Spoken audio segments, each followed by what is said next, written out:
নমস্কার, নীলিশ জুয়েলারি থেকে আবার আসলাম একটা ছোট্ট ভিডিও নিয়ে। তোমাদের আমরা জল শঙ্খ দিয়েছি বাদ্য শঙ্খ, দিয়েছি শঙ্খের একদম গণেশ পেন্ডে। আজ নিয়ে আসলাম একটা অভিনবত্ব জিনিস। আমার মনে হয় না তোমরা এই জিনিস আগে কখনো কোথাও দেখেছো।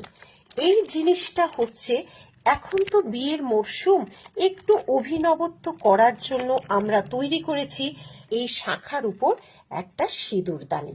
এটা তোমরা পুজোর সময় ঠাকুরের আসনে রাখো, বরণ ডালাতে সাজাও, বা ঘরে নতুন লক্ষ্মী প্রতিমা আসছে তাকে নিয়ে বরণ করো, যাকেই করো এটা কিন্তু তার একটা অন্য রকম অনুভূতি একদম লাগবে। এই যাচ্ছে আমাদের তৈরি করা, যেটা ভারতবর্ষে কেন এর আগে কোথাও কখনো দেখেছো বলে আমার তো মনে হয় না। আমি তো ভাই দেখিনি।